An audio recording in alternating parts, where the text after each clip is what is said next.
소중한 나.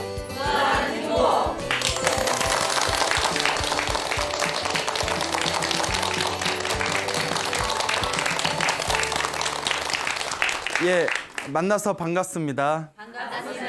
예, 광우 스님이라고 합니다. 2600년 전에 부처님께서 세상에 출현하실 때 이제 부처님께서 45년 동안 설법을 펼치십니다. 35살의 깨달음을 얻으시고 45년 동안 설법을 펼치신 뒤에 이제 80여세 나이로 이 육체를 벗고 진리의 세계로 돌아가시게 되는데, 자, 부처님께서 법을 설하실 때 수많은 제자들을 받아들이시게 됩니다. 그래서 부처님의 이제 출가 제자, 스님들 가운데에서도 훌륭하신 그런 깨달음을 얻으신 거룩한 성자들도 계셨고, 또 일반 신자들 중에서도 굉장히 수준이 높은 아주 훌륭한 제자들이 많으셨다라는 기록이 있습니다. 그 중에서 이제 남자 신도 중에, 여러분 우리 불교에서는 남자 신도를 뭐라고 부르죠? 뭐 거사님? 예, 근데 원래는 우바세라고 부릅니다. 예, 뭐 거사님, 처사님이란 표현은 중국 불교 이후에 생긴 것이고, 원래 불교에서는 남자 신도는 우바세, 여자 신도는 뭐라고 할까요? 보살. 예, 아니고요. 예, 우바이라고 부릅니다. 우바이. 예, 우리가 보살님이라고 할 때 여자 신도를 보살님 하는데, 보살은 원래 뜻이 남자와 여자를 구분하지 않고 부처가 되겠다고 서원을 세우고 수행을 하는 대승의 수행자를 남자 여자를 구분하지 않고 보살이라고 하는 겁니다. 근데 우리나라만 유독 여자 신도를 보살이라고 하는데, 그게 꼭 이제 꼭 맞는 언어적 표현으로 꼭 맞는 건 아닙니다. 원래 보살이란 뜻은 남자 여자를 구분하지 않고 부처가 되겠다고 서원을 세운 대승의 수행자를 보살, 보디사트바의 이제 중국식 표현이거든요. 그래서 보살이라고 부릅니다. 그래서 남자 신도는 아까 뭐라고 한다고 했죠? 그렇죠. 안 잊어먹으셨네요. 예. 뭐 금방 잊어먹으시더라고요. 여자 신도는 뭐라고 한다? 예, 우바이라고 합니다. 그래서 남자 신도는 우바세, 여자 신도는 우바이라고 부르게 되죠. 그래서 우바세, 남자 신도 중에 설법 제일이라고 불리웠던 남자 신도가 있었습니다. 그분의 이름이 찌따입니다. 찌따. 이름이 찌따. 왜 웃으세요? 예, 이름이 좀 별나죠. 예, 저 인도 이름이라서 막 찌따. 예, 찌따인데, 이 찌따라는 분은 굉장히 큰 부자였다고 합니다. 태어날 때부터 집안이 어마어마한 부자였대요. 그래서 굉장히 큰 부자였는데, 이 찌따 장자가 어느 날 길을 걷다가 어느 스님을 만나게 됩니다. 그 스님이 이제 마하나마라는 스님이세요. 마하나마라는 스님인데 깨달음을 얻으신 거룩하신 스님이십니다. 그러니까 그 거룩한 그 어떤 모습을 보고 요 찌따 장자가 마음에 잔잔한 어떤 감동을 느끼게 됩니다. 그래서 내가 저 스님한테 공양을 올리고 싶다. 그래서 스님께 가서, 스님, 만약에 탁발을 나오셨다면 저희 집에 모셔서 오늘 공양을 올리고 싶습니다. 저희 집으로 가시죠. 그래서 이제 집으로 모신 뒤에 이렇게 공양청을 올립니다. 그래서 마하나마 스님께서 이렇게 공양을 맛있게 하시고, 원래 부처님 당시의 법도는 부처님이나 스님들께서 신도들에게 공양을 받아 드시고 난 뒤에는 법문을 설하셨습니다. 네가 나에게 밥을 주면 나는 너에게 법을 주겠다라는 거예요. 그래서 밥과 법은 한 끗 차이잖아요. 예, 그래서 너 나에게 밥, 나는 너에게 법. 예, 그래서 이제 기브 앤 테이크라고 하나요? 자, 이제 어쨌거나 이제 법을 이제 설하시는 게 부처님 당시에 어떤 법칙인데, 이렇게 법문을 설하니까 이 찌따장자가 앉은 자리에서 법문을 듣고 앉은 자리에서 깨달음을 얻게 됩니다. 근데 불교에서 말하는 부처님 제자들이 얻는 깨달음은 4단계가 있어요. 4단계가 있는데, 이 4단계가 다 아실 거예요. 별로 뭐 알 것 같지는 않은데 아마 들어보신 적이 있으실 거예요. 첫째가 수다원이라고 합니다. 1단계가 수다원. 예, 다 들어보셨죠? 예, 예. 자, 1단계가 수다원. 1단계보다 높아지면 2단계가 사다함이라고 합니다. 사다함. 근데 여러분, 사다함 할 때 그 옛날 뭐 드라마에서 무슨 미실 나오고 할 때 그때 잠깐 사다함이라는 화랑이 나오잖아요. 그 사다함이 불교 용어에서 따온 거예요. 모르고 계셨죠? 말해놓고 이게 진짠가 저도 순간 예, 아마 맞을 거예요. 자, 사다함 2단계가 사다함이고요. 3단계가 아나함입니다. 아나함. 그 다음에 4단계 최고의 깨달음이 아라한입니다. 아라한. 완전한 거룩한 성자. 모든 욕망과 번뇌가 사라진 세상에서 가장 거룩한 성자를 아라한이라고 합니다. 그래서 우리가 사찰에 가면 아라한들을 모셔놓은 법당을 무슨 전이라고 하죠? 나한전이라고 하죠. 들어보셨죠? 나한전. 예, 아라한들을 모셔놓은 것을 나한전이라고 합니다. 그래서 가장 거룩한 성자들을 아라한이라고 부르죠. 그래서 1단계가 수다원, 2단계가 기억하시네요. 예, 3단계가 여기서 약간 주춤, 아나함 맞습니다. 마지막 4단계 최고의 경지가 아라한입니다. 아라한. 자, 그런데 스님들은 열심히 수행을 하면 아라한까지가 갈 수 있고 제가 신자들은 수행을 하면 머리를 기른 제가 신자들은 아나함까지뿐이 못 간답니다. 뭐 경전에 나오더라고요. 초기 경전에. 그래서 아나함까지만 될 수가 있고 이제 제가 신자가 아라한까지 가려면 머리를 깎고 출가를 해야 아라한의 경지까지 간다라는 게 그 초기 경전의 풀이한 주석서 같은 곳에 이렇게 언급이 되어 있습니다. 자, 어쨌거나 이 찌따 장자가 마하나마 스님한테 법문을 듣고 첫 번째 깨달음 수다원을 얻게 됩니다. 수다원을 얻게 되면 양심을 회복하게 됩니다. 우리 가끔 살다 보면 내가 이러면 안 되는데 하면서도 이렇게 잘못이나 실수를 저지르게 되잖아요.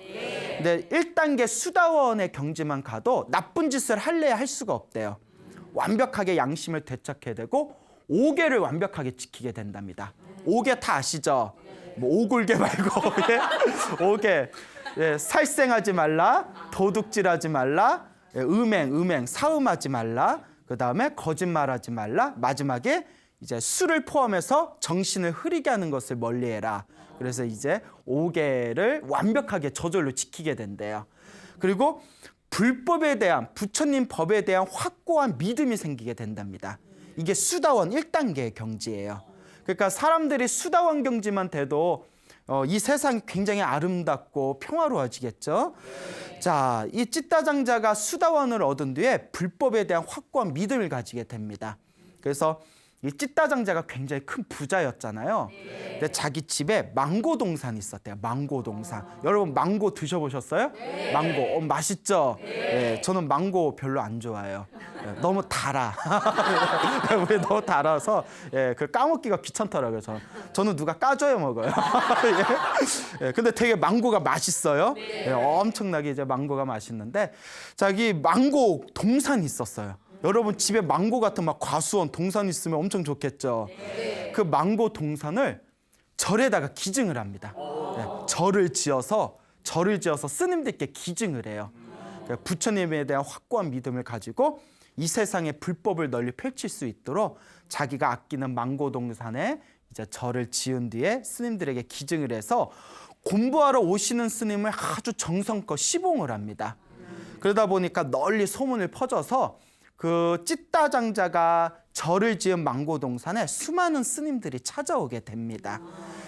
자, 그래서 그 수많은 스님들이 찾아오는데 그 절에 수담마라는 어른 스님이 찾아와요. 수담마. 이름이 수담마 스님이세요. 수담마라는 스님이 오셨는데 이분께서 출가하신 지는 조금 위치가 되신 분 같은데 아직 깨달음은 얻지 못하셨어요. 그러니까 이제 깨달음을 얻지 못했기 때문에 아직 마음속에 번뇌나 욕망이 남아있는 스님이었습니다.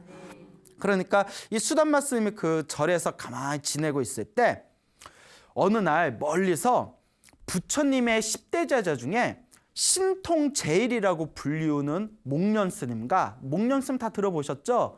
목건련 스님. 그리고 지혜제일이라고 불리우는 사리불 스님. 이 두 분의 큰 스님이 멀리서 찾아오신다는 이야기를 듣게 됩니다. 그러니까 이 두 분을 부처님의 상수제자라고 불렀어요. 상수제자는 부처님의 오른팔 왼팔이란 뜻이에요. 그러니까 대단한 거죠. 부처님의 이 오른팔 왼팔에 비견되는 상수제자 두 분이 멀리서 찾아오니까 이제 그 찌따 장자가 너무나 존경하시는 스님들이 오시니까 먼 곳에까지 가가지고 응접을 해가지고 절에 모셔서 하나하나 시봉을 잘 올리게 되는데, 그때 이제 스님께 이제 공양을 올리고 나서 지혜제일 사리불 스님에게 스님 공양을 올렸으니까 저에게 법문을 좀 해주십시오라고 청을 합니다. 그런데 이제 아까 말씀드렸죠. 스님들은 공양을 드시고 나서는 원래 법문을 해주는 게 원칙이었다. 근데 사리불 스님이 굉장히 몸이 피곤하셨나 봐요. 우리는 먼 곳에서 왔기 때문에 지금 몸이 무척 고단합니다.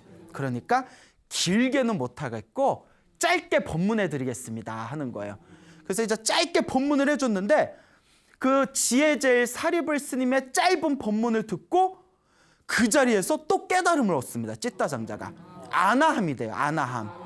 그러니까 3단계까지 올라갑니다. 순식간에. 대단한 거죠. 우리는 아무리 법문 백날 들어도 별로 반응이 없잖아요.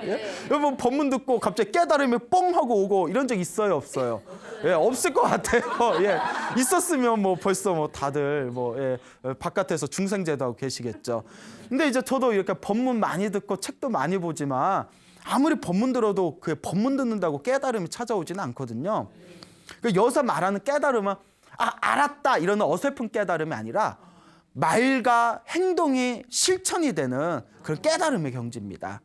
훨씬 드높은 경지죠. 그래서 그 처음에 마하나마 스님한테 공양을 올리고 법문 들었을 때는 수다원가를 얻었고, 그 다음에 그 후에 망고동산에다 절을 지어서 스님들께 기증한 뒤에 지혜제일 사리불 존자가 찾아왔을 때 공양을 올리고 짧은 법문을 듣자마자 제3단계 그 아나함의 깨달음까지 오르게 됩니다. 그래서 아까 말씀드렸죠. 아나함이 머리를 기른 제가신자가 올라갈 수 있는 최고가 아나함까지예요. 그러니까 갈 때까지 간 거예요. 와, 그렇게 아나함에 엄청난 깨달음의 경지를 얻게 되니까 이분이 엄청난 희열을 느끼게 됩니다. 그래서 어느 날 저기 지혜제일 사리불 스님과 신통제일 목련 스님에게 스님 여기 계시는 이제 많은 그때 스님들이 많으셨잖아요. 수많은 스님들을 함께 오셔서 저희 집에서 내일 공양청을 올리겠습니다. 점심 때 이제 공양을 올릴 테니까 꼭 와주시기 바랍니다라고 청을 한 뒤에 그때 옆에 있던 그 원래 계셨던 수담마 스님, 아까 기억나시죠? 예, 수담마 스님한테도 스님도 같이 오세요라고 이렇게 말씀을 드렸어요. 뭐 잘못된 게 있어요, 없어요? 없죠. 예, 그 사리불 스님하고 목련 스님한테 스님들 모시고 저희 집에 꼭 와주십시오라고 이야기를 했고, 또 다 옆에 있는 수담마 스님한테도 스님도 같이 함께 꼭 오십시오 정중하게 말씀을 드렸는데, 수담마 스님이 순간 수담마 스님은 깨달음을 얻었다고 했어요? 못 얻었다고 했어요? 예, 아직 못 얻은 상태예요. 삐졌어요. 왜 삐졌을까요? 예? 혹시 아세요? 왜 삐졌는지? 저 책만 보면 이게 무슨 왜 삐졌을까? 질투, 맞아요. 질투인데 어떤 식으로 질투를 느꼈냐면, 왜 나한테 마지막으로 말하지? 그러니까 왜 나한테 먼저 같이 가시죠 안 하고 다른 스님들 보고 가시죠 한 뒤에 마지막에 가시죠 하니까 삐친 거예요. 나 무시하나? 예, 피곤해. 예? 이런 성격 피곤해요, 안 피곤해요? 피곤하죠. 제가 보기에 그 스님 출가시길 잘했어요. 결혼했으면 엄청 부인의 애먹였을 것 같아. 예, 뭐 또 맞아요. 예? 자, 그래요. 어쨌거나 삐진 거예요. 자기한테 늦게 말했다고. 그러니까 뭐라고 했냐면, 근데 우리 같으면 뭐 초대 준 것만도 고마운데 뭐라고 했냐면, 나 안 가 이래요. 찌따 장자한테. 나 안 가. 찌따 장자가 당황해서 스님 삐졌어요 라는 말은 못하고, 스님 꼭 오십시오. 왜 안 오십니까? 오십시오 하고 몇 번을 얘기했대요. 근데 찌따 장자가 몇 번이나 오세요 했는데 간다 안 간다? 왜 안 가? 나 안 가 이러는 거예요. 스님이 진짜 삐졌나 봐요. 예. 그러니까 막 찌따 장자도 이제 당황한 거죠. 그래서 스님 내일 오시리라 꼭 믿습니다. 내일 꼭 함께 오세요 하고 찌따 장자가 물러납니다. 찌따장자는 이제 본래 성격도 착했지만 이미 깨달음을 얻었잖아요. 깨달음을 얻었기 때문에 마음 쓰는 게 틀린 거예요. 우리 같으면 오라고 하는데 안 와 하면 오지 마 이러잖아요. 오지 마, 오지 마. 아이고 밥 입 하나 털었네. 뭐 이럴 수도 있는데, 예? 근데 이제 워낙 이제 깨달음을 얻었고, 깨달음을 얻었기 때문에 또 그 스님이 깨달음을 얻었건 못 얻었건 부처님 제자에 대한 믿음이 있는 거예요. 그러니까 무조건 부처님 제자는 무조건 잘 모셔야 된다. 그래서 확고한 믿음이 있기 때문에 에이, 스님 내일 꼭 오시리라 믿습니다. 꼭 오세요. 그 이제 찌따장자가 물러간데 그 다음날 아침이 됩니다. 다 아침이 됐을 때 이 수담마 삐친 수담마 스님이 갔을까요, 안 갔을까요? 가긴 갔는데 왜 갔냐면 음식 얼마나 잘 차렸나 한번 보자. 나 빼놓고 니들끼리 먹는데 얼마나 음식 잘 차렸는지 보자. 이런 마음으로 이제 아침 일찍 찌따장자의 집에 찾아갑니다. 아유 일찍 오셨네요. 스님 여기 앉으셔서 뭐 그럼 여기 차부터 좀 드시고 공양 좀 뭐 챙겨드릴까 했더니 아니야 나 지나가다가 잠깐 들린 거야 이러면서 못 차렸네 이렇게 보는 거예요. 이렇게 막 봤는데 너무나 진귀성, 너무나 그냥 진귀한 그런 어떤 맛 좋은 반찬들을 싹 이렇게 차려놓은 걸 보고 그 진수성찬을 보면서 질투가 더 올라옵니다. 야, 좁봐. 옛날에 내가 왔을 때는 안 내놓은 음식인데 막 이러면서, 예? 그러니까 되게 피곤해요. 예. 그리고 이렇게 보는데 이제 너무나 이제 속상하니까 스님이 너무나 음식이 훌륭하다. 정말. 부처님의 거룩한 제자분들을 모실 만한데 조금도 손색이 없이 너무나 훌륭한 음식이다. 그런데 하나가 빠졌네 이러는 거예요. 그 하나가 없어서 너무 아쉽다. 우리가 활용정점이라고 하죠. 예, 용에다가 눈 하나를 탁 이렇게 찍듯이 하나가 부족하다. 그러니까 이 찌따장자가 부족한 게 있습니까? 말씀해 주시면 제가 구할 수 있으면 빨리 구하겠습니다. 무엇이 부족한지 조언해 주십시오 하니까 그 이제 수담 말씀이 참깨 과자가 없네 이러는 거예요. 참깨 과자가. 근데 여기에 더 큰 의미가 담겨져 있는 거예요. 참깨 과자가 없네. 그 말이 뭐냐면 찌따장자의 조상님들이 참깨 과자 장사를 했던 과거가 있었대요. 그 비꼰 거예요. 지금은 엄청나게 부자지만 너네 참깨 과자나 팔던 집안 아니냐. 약간 비꼰 겁니다. 근데 이제 찌따장자는 이미 깨달음을 얻었잖아요. 이제 분노가 없는 사람이에요. 대신 점잖게 스님을 까마귀의 이야기에 비유해서 부처님의 훌륭한 법문이 많은데 여기 와서 참깨 과자나 얘기하고 있냐라는 식으로 조용히 충고를 해줍니다. 부처님의 거룩한 제자가 그래서는 안 된다. 이렇게 그런 뭐 까마귀에 비유해서 까마귀가 깍깍거리듯이 그러면 안 된다라는 식으로 점잖게 충고를 해요.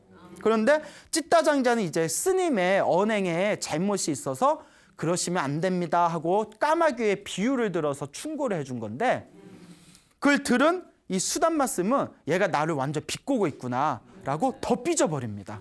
예. 그러니까 요 스님이 너무 피곤하게 구는 거예요. 그러면서 이 스님이 수담마 스님이 나를 비꼬는구나. 그러면서 화가 나가지고 찌따장자한테 폭언을 퍼붓습니다. 나 너랑 안 놀아. 막 이러면서 내가 네가 기증한 절에 나 안 살 거야. 이러면서 삐져가지고 절을 나옵니다. 절을 나와서 부처님이 계신 곳에 갑니다. 석가모니 부처님이 계신 곳에 가서 역시 내가 의지할 곳은 누구밖에 없다. 우리 부처님밖에 없다. 부처님은 내 마음 알아주시겠지. 이제 부처님한테 찾아갔는데 부처님은 수담마 스님이 다 찾아온 걸 보고는 이미 모든 상황을 다 꿰뚫어 보고 계시는 거예요. 이제 완벽한 신통력이 있으시기 때문에. 근데 아시면서도 일부러 물어보십니다. 무슨 일이 있어서 그 망고동산의 사찰에서 지내다가 여기까지 왔느냐. 그러니까 수담마 비구가 있는 대로 다 고자질을 합니다. 찌따장자가 자기를 서운하게 했다고. 근데 부처님은 다 아세요, 모르세요? 다 아시잖아요. 수담마 비구가 마음에 교만함이 많다는 걸 꿰뚫어 보십니다. 아, 수담마 비구는 마음에 너무나 교만하구나. 저 교만한 마음을 꺾어주지 않으면 이 사람은 제대로 된 수행을 할 수 없겠구나. 그래서 부처님께서 신랄하게 꾸짖습니다. 이 어리석은 스님아, 찌따 비구는 믿음과 계율과 지혜를 갖춘 훌륭한 제가신도인데 어찌 그 사람한테 그렇게 어리석게 굴었단 말이냐. 이건 다 네 탓이, 네가 잘못이다. 네가 잘못한 거다. 부처님의 거룩한 제자는 그렇게 행동해서는 안 된다라고 신랄하게 꾸짖습니다. 근데 이제 마음이 못된 사람 같으면 부처님이 아무리 꾸짖어도 말을 들어요, 안 들어요? 안 듣죠. 부처님한테도 뭐 당신은 잘났나 뭐 이래 버릴 수도 있고 그렇잖아요. 못된 사람들은 못된 사람도 뭐 부처님이 말하는데 말 듣겠어요? 근데 이제 수담마 비구는 조금 마음이 쫌팽이긴 했지만 성품은 착한 거예요. 그래서 부처님이 얘기를 듣고 엄청난 부끄러움을 느낍니다. 그러니까 성근이 있는 거죠.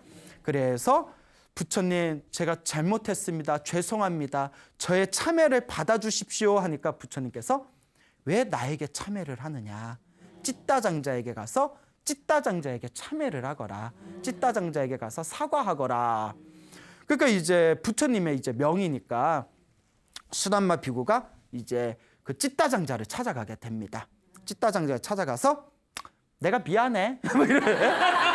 내가 잘못했어. 생각해보니까 내가 그러면 안 되네. 내가 잘못했네. 했는데 찌따장자는 이미 깨달음을 얻었고 부처님에 대한 확고한 믿음과 스님들을 굉장히 존경하는 사람이었거든요. 그런데 수담마 스님의 사과를 안 받아줍니다. 네? 스님 됐거든요. 이러면서 안 받아줘요. 삐진 걸까요? 근데 아니죠. 찌따장자는 깨달음을 얻었기 때문에 우리같이 뭐 삐지고 하는 게 없어요. 화를 내고 삐지는 게 없습니다. 다만 진정한 사과가 아니구나. 진정한 사과가 아니니까 안 받아줬던 거예요. 예, 스님 됐습니다. 예, 사과 안 받겠습니다. 그러니까 수담마 비구가 다시 부처님께 갑니다. 그때 부처님께서 스님아 비구여 가서 정말 진솔하게 사과를 하거라. 진솔하게 참회를 하거라. 너의 그 교만한 마음이 너의 깨달음을 방해하는구나. 그때 이제 수담마 비구가 부처님의 간곡한 법문에 마음이 열리게 됩니다. 그래서 다시 찌따장자를 찾아가서 정말 진솔한 마음으로 사과를 합니다. 그때서야 찌따장자가 이 스님께서 정말 진심으로 사과하는구나. 진솔한 마음으로 나에게 사과를 하는구나 라는 것을 느끼고는 일단 신자잖아요. 또 신도가 스님한테 사과받고 하는 게 또 안 맞거든요.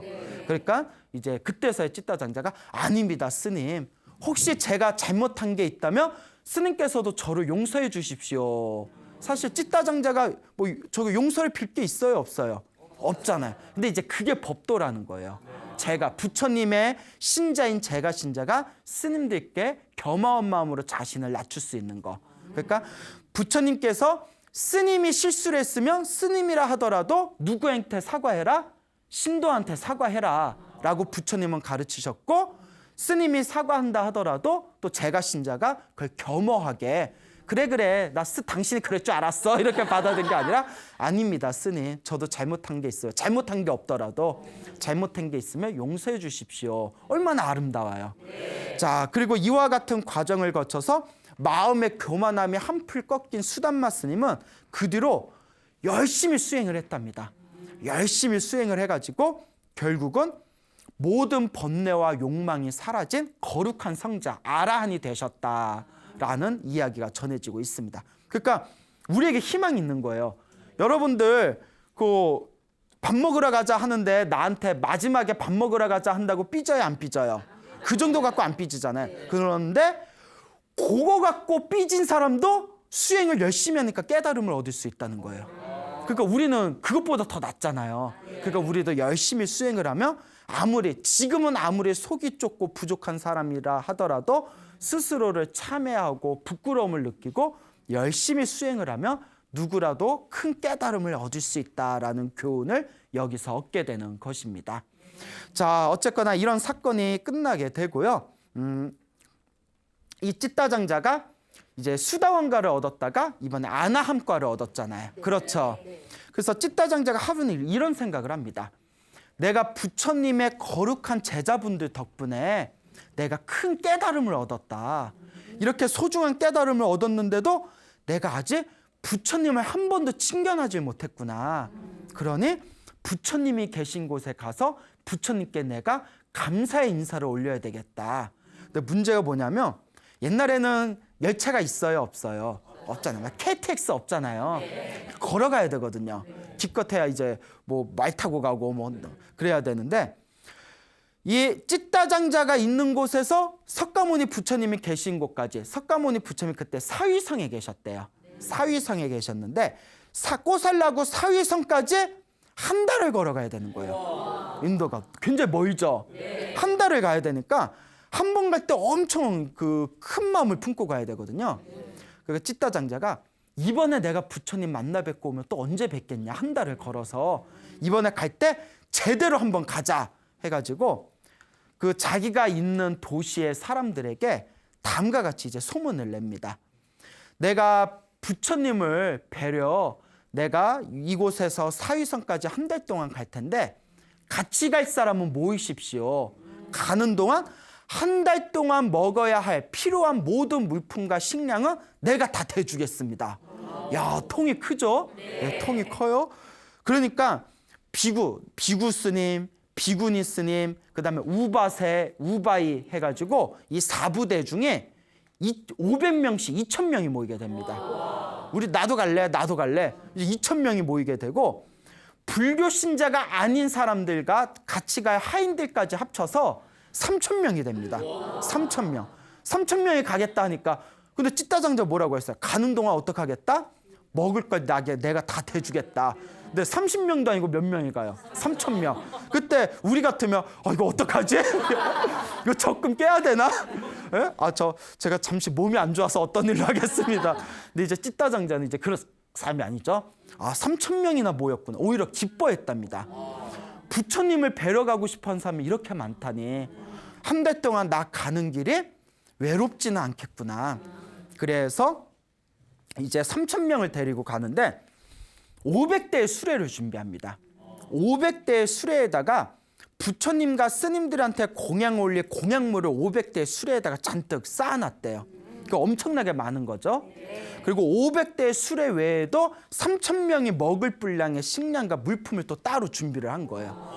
그래서 이제 어마어마한 사람들이 한 달 동안 길을 가게 됩니다. 근데 이 한 달 동안 하늘 세계에 있는 신들 있죠.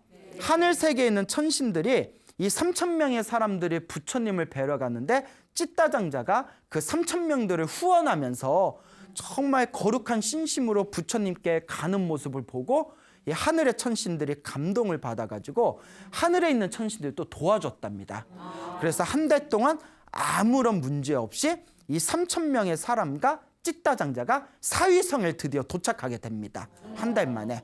그때 부처님께서 사위성에 이제 다 도착하는 찌따장자의 무리들이 이제 오고 있다는 것을 부처님께서 신통력으로 꿰뚫어 보시고 이제 당신의 수제자 중에 한 분이었던 아난다 스님에게 얼마 안 있으면 이제 저기 찌따장자와 저 3,000명의 사람들이 요 사위성으로 들어오게 될 것이다.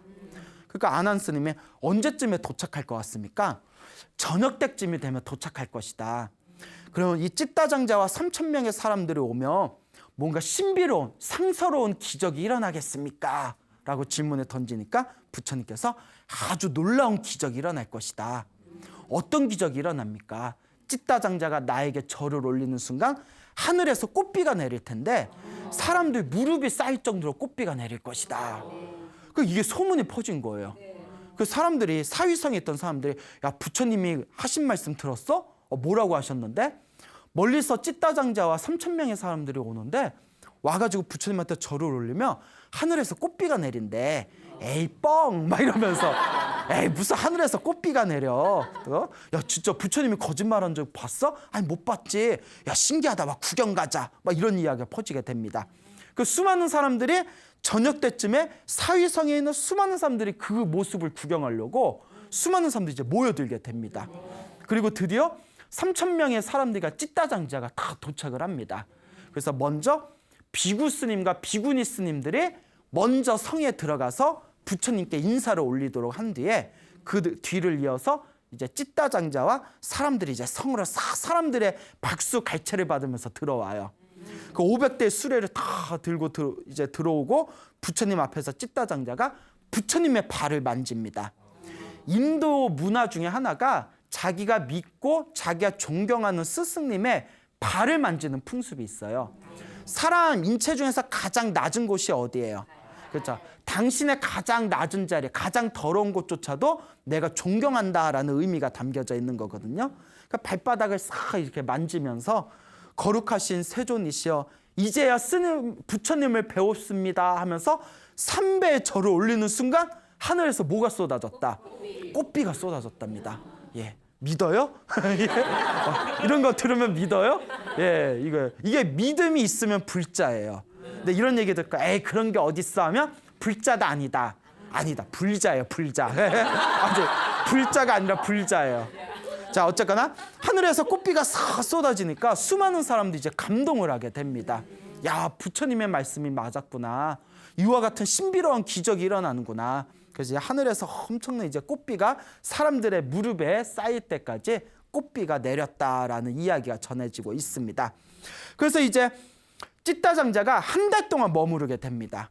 한 달 동안 머무르는데 한 달 동안 스님들께 공양을 올리고 부처님의 법문을 들으면서 아주 그냥 평화롭고 행복한 한 달을 보냅니다. 우리를 치면 뭐 여름방학? 뭐 그런 건가요? 자, 한 달 동안 이제 그런 부처님 곁에서 법문을 다 듣고 나서 이제 오는데 한 달 걸렸고 사위성에서 또 한 달이 있었잖아요. 그 2달을 이제 밖에서 지나게 되니까 이제 집에 돌아가야 되잖아요.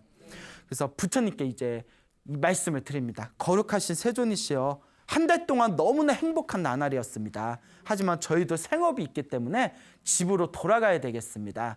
거룩하신 세존이시여, 이 500대 수레에 있는 공양을 받아주십시오 하고 500대의 그 수레에 있는 공양을 부처님께 공양을 올리게 됩니다. 그리고 이제 떠나게 되는데 오는데 한 달 걸렸으니까 가는 데는 또 어떻게 할까요? 가는 데도 또 한 달이 걸리겠죠. 그렇죠. 그래서 이제 가는데 한 달이 이제 걸리니까 이것저것 준비한 뒤에 이제 길을 떠나려 하는데 사위성에 있는 불자들이 야, 찌따장자가 부처님 뵈려고 저렇게 멀리서 왔는데 어떻게 그냥 보낼 수가 있냐 해가지고 선물을 줬답니다. 근데 사위성의 불자들이 굉장히 많았거든요. 엄청나게 불자들이 많았겠고 또 부처님의 그 신도들 중에서는 엄청난 왕족이나 귀족이나 부자들이 많았거든요. 그러니까 부처님한테 저희들이 이 찌따장자에게 선물을 좀 드리겠습니다 하면서 무수한 사람들이 부처님의 이제 허락을 받고 찌따장자의 수레에다가 이제 선물을 쌓아놓기 시작하는데 그때 하늘에 있는 천신들도 보물을 이렇게 내려줬답니다. 너무나 감동을 받아서 보물을 내려줘서 집에 도착하고 한 달 동안 집에 도착하고 나서 다시 봤더니 집에서 이제 저기 부처님이 계신 사위성에 갈 때 몇백 대의 수레를 끌고 갔다고 했죠? 500대의 수레를 끌고 갔다고 했잖아요. 도착해서 봤더니 500대의 수레에 금은보화와 선물이 잔뜩 그대로 있더랍니다. 이걸 가리켜 우리가 전문 용어로 본전 뽑았다. 예? 본전 뽑았다라고 하죠. 500대를 가져갔는데 와서 봤더니 500대의 선물이 금은보화와 선물이 그대로 있어요. 그래서 야, 이걸 가리켜 복 많은 사람은 뭘 해도 성공을 한다. 복이 많은 사람은. 자, 한 달 후에 이 소식이 전해지고 안한스님이 부처님께 다음같이 여쭙니다. 거룩하신 세존이시여, 찌따장자가 왔을 때 수많은 사위성들의 사람들이 와서 박수갈채를 받으면서 환영 인사를 받았습니다. 어느 제가신자가 멀리서 찾아왔다고 하는데 이렇게 환영 인사를 받을 수가 있겠습니까? 그 집으로 돌아갈 때 수많은 사람들이 아쉽다고 귀한 선물을 줬는데 선물이 집에 와서 풀어봤더니 그 선물이 500대의 수레만큼 쌓였다고 합니다. 이게 이러한 이유가 부처님을 만나러 왔기 때문에 이와 같은 복을 얻은 겁니까? 아니면 부처님을 만나러 오지 않았어도 이와 같은 복을 얻었겠습니까? 근데 우리 생각에는 당연히 왜 그렇게 복을 받았다고 생각하겠어요? 부처님을 만나러 왔으니까 이와 같은 복을 받았겠지. 근데 부처님은 아니라고 하셨습니다. 아니다. 모든 것은 자기가 지은 복은 누가 받는다? 자기가 받는다. 찌따장자는 이번 생에 부처님에 대한 믿음이 강하고 계율이 청정하고 지혜를 갖춘 훌륭한 제가신자이기 때문에 이와 같은 복을 받은 것이고 전생에 큰 복을 지었기 때문에 이와 같은 복을 받은 것이다. 부처님을 만나러 온 것이 아니더라도 찌따장자는 이와 같은 복을 받았다, 못 받았다? 받았을 것이다 라고 부처님께서 증명을 하십니다. 그러니까 안한존재가 깜짝 놀라가지고 거룩하신 세존이시여, 찌따장자는 전생에 어떤 복을 많이 지었기 때문에 이와 같은 큰 공덕을 얻게 된 것입니까? 라고 질문을 던지게 됩니다. 그때 부처님께서 다음과 같이 말씀하십니다. 머나먼 과거 전생에 석가모니 부처님이 세상에 출현하기 전에 훨씬 더 이전에 다른 부처님 시대 때 이 찌따장자가 평범한 남자였다고 합니다. 평범한 남자였는데 어느 날 절에 갔다가 그 절에 부처님께서 법문을 설하시고 부처님의 법문이 끝난 뒤에 어느 남자 신도가 일어나가지고 부처님의 법문을 받아서 부처님의 법문을 아주 이해하기 쉽게 설법을 하는 걸 듣게 됩니다. 그때 부처님께서 그 남자 신도를 가리켜서 참으로 훌륭하다, 참으로 훌륭하다. 저 사람은 나의 우바세, 남자 신도들 중에 설법 제일이다라고 칭찬을 하시는 내용이 나옵니다. 그때 그 절에 찾아갔던 평범한 남자가 그 모습을 보고 감동을 느끼게 됩니다. 그 모습을 보고 감동을 느낀 그 평범한 남자가 부처님 앞에서 절을 하고 합장을 하면서 다음과 같이 발언을 세웁니다. 거룩하신 세존이시여, 저도 머나먼 미래 세상에 다시 태어난다면 부처님 남자 신도 중에 설법 제일이 되기를 맹세합니다라고, 서원합니다라고 발언을 하게 됩니다. 이 남자 신도가 지금의 누구일까요? 바로 찌따장자라는 거예요. 그때 이 평범한 남자가 저도 미래 세상에 남자 신도 중에 설법 제일이 되겠습니다라고 부처님 앞에서 서원을 세운 공덕의 힘에 의해서 수많은 미래 세상에 석가모니 부처님 시대에 무엇이 될 수 있었다? 남자 신도 중에 설법 제일인 찌따장자가 될 수 있었다라고 법문을 하시는 내용이 나옵니다. 무슨 말인지 알겠죠? 그러니까 전생에 내가 지은 원력, 서원, 발언의 힘에 의해서 이번 생에 내 운명이 결정되어진다라는 것이 불교의 기본적인 어떤 세계관이 되겠습니다. 그것도 석가모니 부처님이 그 뒤를 이어서 다음과 같은 말씀을 하십니다. 이 남자가, 이 평범한 남자가 저도 미래 세상에 부처님 아래 설법 제일이 되겠습니다라고 서원을 세우고 나서 수없는 생 동안 인간 세상에 태어나고 천상세계에 태어나는 것을 반복하게 됩니다. 그 뒤에 가섭 부처님 바로 전에 세상에 출현했던 부처님이 석가모니 부처님, 지금의 석가모니 부처님 바로 이전에 출현했던 부처님이 가섭 부처님이십니다. 가섭불이라고 하거든요. 미래에 오실 부처님은 누구실까요? 미륵불이라고 하죠. 그래서 이 석가모니 부처님 이전에 가섭 부처님 시대 때 왜 웃었어요? 맞춘 게 신기해서요? 예. 평소에 신뢰가 없었나 봐요. 그거 맞췄다고 웃음을 당할. 예. 자, 어쨌거나 이제 넘어가고요. 자, 이 가섭 부처님 시대 때 이 남자가 길을 걷고 있다가 비가 오는 날에 어느 스님께서 이 가사를 비 오는 날에 머리를 뒤집어 쓰고 이렇게 앉아 있는 걸 보게 됩니다. 스님을 봤는데 스님이 좀 배가 고파 보이는 거예요. 그래서 저 스님은 진리를 닦는 스님이실 텐데 저렇게 비 맞고 배가 고프셔 보이니까 내가 공양을 올려야 되겠다. 스님, 비를 피하게 저 동굴에 계십시오. 제가 빨리 공양을 가져오겠습니다. 한 뒤에 집에 와가지고 이제 열심히 이제 공양을 준비합니다. 정성껏 공양을 빨리 급하게 준비를 한 뒤에 이제 스님이 계신 동굴에 가게 됩니다. 동굴에 갔는데 이제 비가 그쳤나 봐요. 그 막 주변에 이제 꽃이 있었나 봐요. 그래서 꽃을 이렇게 땁니다. 꽃을 따가지고 도시락 바구니에다가 이제 꽃을 가득 담아서 동굴에 가가지고 동굴에 계신 스님한테 꽃과 도시락을 올립니다. 꽃과 도시락을 올리니까 꽃으로 스님한테 이제 꽃을 드리고 또 이제 스님이 도시락을 맛있게 드시니까 순간 이 남자의 마음에 엄청난 기쁨이 샘솟게 됩니다. 막 기쁘잖아요. 자기 존경하는 스님이 이렇게 음식을 만나게 드시니까 마음이 너무 기뻐가지고 그 앞에서 다음과 같이 서원을 세웁니다. 거룩하신 스님이시여, 제가 스님께 이 꽃과 음식을 올렸을 때 제 마음이 기쁘듯이 앞으로 제가 태어날 때마다 항상 수천 가지 선물을 받아서 제 마음의 기쁨이 찾아올 수 있기를 발언합니다. 그리고 제가 이와 같이 복을 지을 때 하늘에서 꽃비가 내리기를 발언합니다라고 그 스님 앞에서 서원을 세웁니다.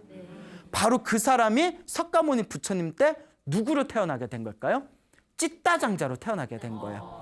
그와 같이 전생에 배고픈 스님에게 공양을 올리고 뭐라고 했죠? 자기가 태어나는 곳마다 무엇을 얻을 수 있기를? 수천 가지 선물을 얻을 수 있기를. 그래서 석가모니 부처님을 만나 뵙고 인사를 올리고 집으로 다시 돌아올 때 500대 수레가 꽉 찰 만큼 선물을 받게 된 거랍니다. 그것도 자기의 전생의 공덕이었고, 또 뭐라고 했죠? 제가 이렇게 복을 지을 때 하늘에서 무엇이 내리기를? 꽃비가 내리기를. 그래서 석가모니 부처님께 절을 올리고 부처님 앞에서 예배를 올렸을 때 하늘에서 뭐가 내리게 된 것이다? 꽃비가 내리게 된 것이다 라는 그런 말씀을 부처님께서 설법을 하십니다. 자, 여기서 중요한 거, 찌따장자가 이번 생에 그 딱 법문을 듣자마자 깨달음을 얻을 수 있었던 것도, 또 남자 신도 중에 설법제일이 될 수 있었던 것도 누가 지은 복이었을까요? 본인이 지었던 자신의 복이었던 겁니다. 그리고 찌따장자가 부처님을 만나 뵙고 돌아오는 길에 500대의 수레에 선물이 가득 쌓이게 된 것도 누가 지은 복이었을까요?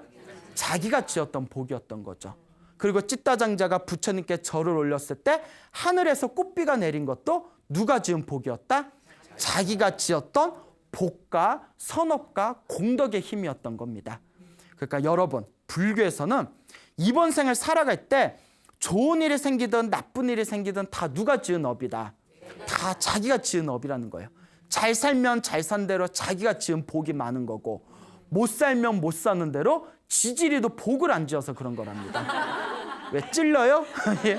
자, 여러분은 복이 많으신 것 같아요? 적으신 것 같아요? 예, 없어요? 없으면 대답하지 말고. 예, 예. 자, 그러니까 없으니까 이번 생에라도 우리가 무엇을 열심히 지어야 되겠다?